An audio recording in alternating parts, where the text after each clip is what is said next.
it does not rob us of the opportunity to be really fabulous and to make a really big impact. And I think sometimes we will deny sharing some lessons that we know because we think that, well, I don't want to say that because I don't want anyone to think that I'm perfect. But again, you're not called to be perfect. None of us are, and none of us are perfect.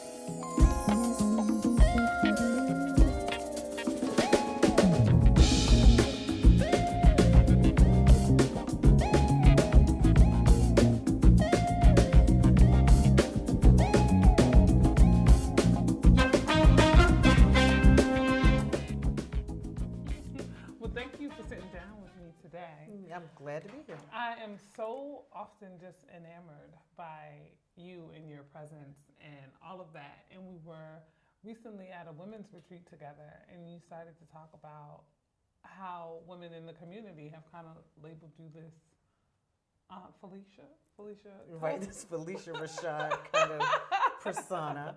And I don't really know. I don't necessarily look like her, but I think what it is my style of communicating or my body language and how I kind of my presence maybe has that sort of Phylicia Rashad feel air to it. I don't see it as a negative. I think she's very polished, very regal, right?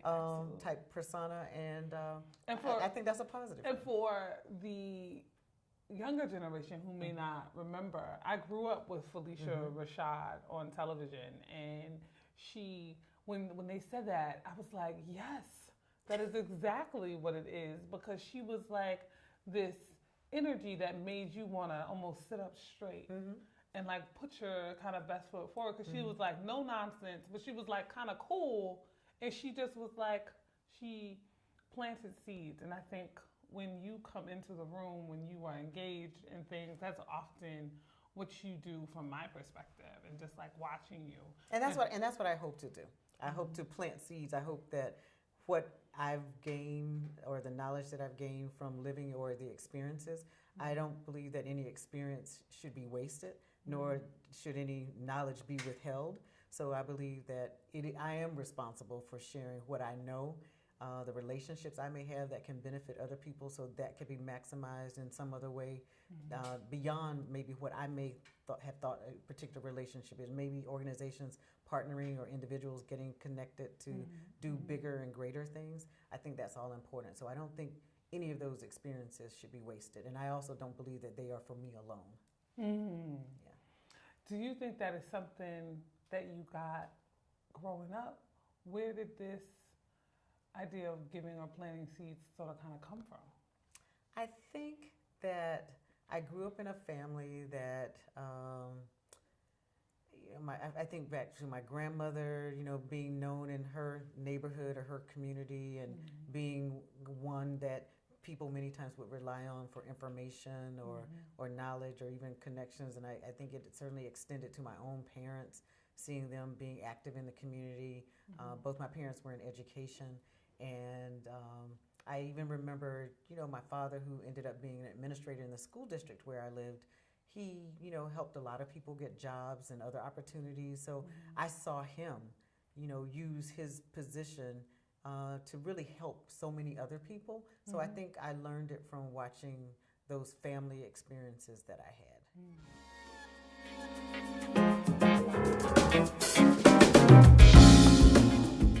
As a Black woman planting seeds, we earlier talked about being authentically who we are, kind of sending these messages almost in kind of like a mentoring kind of way is so important. I think it's really important that those of us who may be a little farther along in our lived experience in life, that we have a responsibility to share that knowledge and those experiences to either help educate, sometimes even help those that are following behind us to avoid certain pitfalls. But there's some things that you will have to learn by going through. But I think the important part that I try to impart about being authentic is that, people may they see one part of your life, and they have the impression that everything is perfect or everything is all together.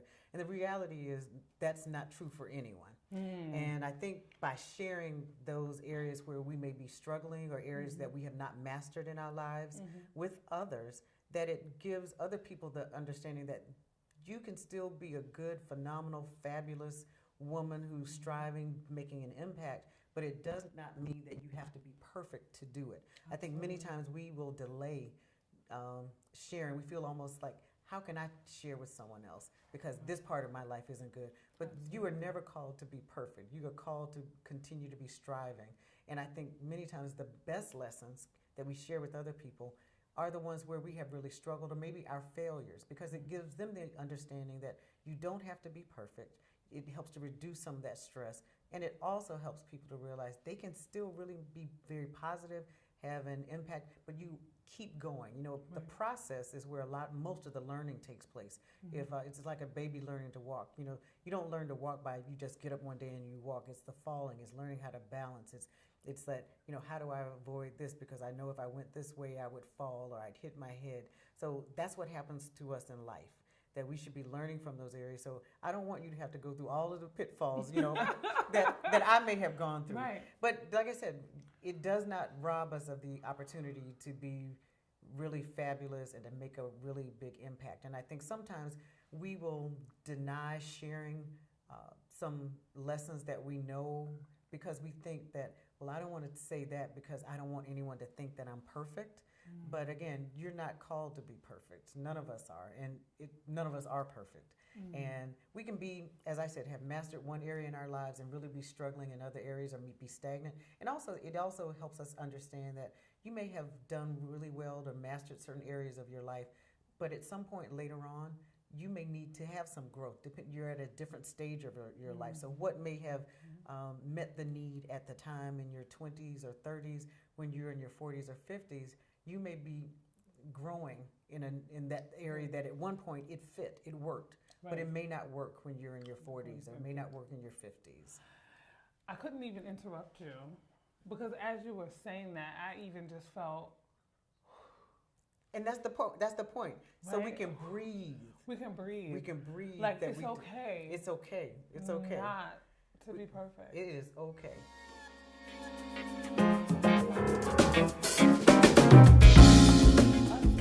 Here today is almost evident of the universe conspiring, of finding individuals that need or are looking for an opportunity, presenting that opportunity, and meeting it with some of the desires of one's heart, right? And I often talk to women about jumping, right? And kind of what you're saying, this ability of like releasing yourself from these ideals of what it means to be perfect in your mind, because what's perfect to somebody else may not be perfect for you. Right. But kind of releasing and allowing yourself to really be who you are authentically.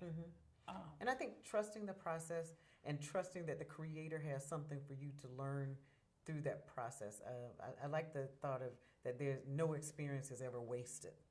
And that's sometimes hard to feel, especially if something's really difficult for you, that what is it, as opposed to saying, why is this happening to me? You know, I try to reframe it to help me say, well, what am I to learn from this? You know, and again, that's why I think of, you know, no experience is ever wasted. And it also many times will connect you with people along the way that actually can help you. And it gives you an opportunity. And one of the things I always try to do, you know, we sort of loosely use the word networking. But networking isn't all about, say, business networking. It may be a relationship that someone can impart some knowledge. They may have the seeds or a part of the puzzle that you need to further what your passion is.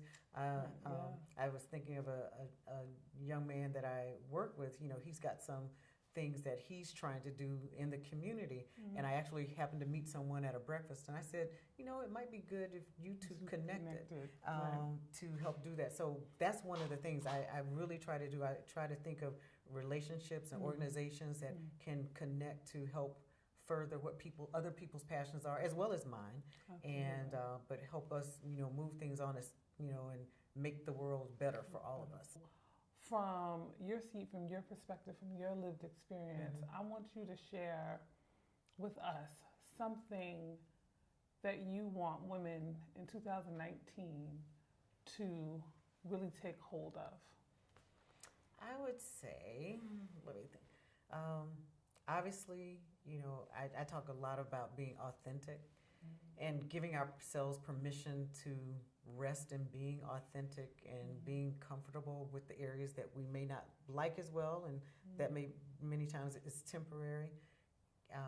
But being comfortable with that and to look for ways to feed ourselves, mentally, physically, spiritually, being comfortable asking for what we need or asking for help for areas that we may not be able to do ourselves. I would also say,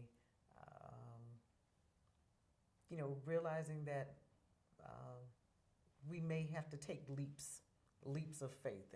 And sometimes, like I said, sometimes we aren't quite comfortable, but sometimes we may be the inspiration for someone else to take that leap of faith to do something really great that they may be, even if it's just sending a text message or, connecting with lunch or to say to someone, I see you. Sometimes it's just to acknowledge, say, you don't have to know a person that well. I remember I sent a little text to a young woman that I've really been paying attention. I don't know her very well, but I've been seeing what she's doing in the community, and I think it's very inspiring. And I think what we forget is that in many instances where we may think we're doing it for someone else, it actually is motivating and inspiring. I mean, I will tell you, one of the things that I've shared with you and some of the other young people in our community, you all inspire me to do more, to do greater things. I'm actually bolstered by you all's energy. So whereas, sometimes we may get to a point where we're sort of complacent. So one of my favorite poems is Desiderata, and it talks about how you can learn from other people, even people who you may think don't have much to share with you. And it's not about degrees. It's not about, what level of a job someone has. You can learn from anybody. Sometimes it's learning what you want to do. Their courage inspires you to be more courageous. Sometimes it's their challenges or their failures that say, okay, that's not a way I want to go. But you can learn from everybody. So I think we should look for opportunities to share that with others. So we all can reach whatever our greatest, potential that we have.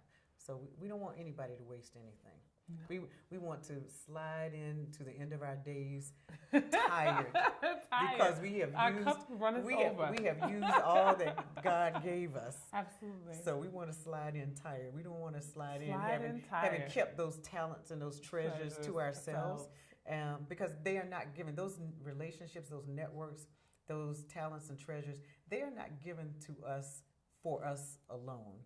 They are meant to be shared. This is my belief. They are meant to be shared. And they got to leap in order to do it. Exactly. That's beautiful. Thank you. You're welcome.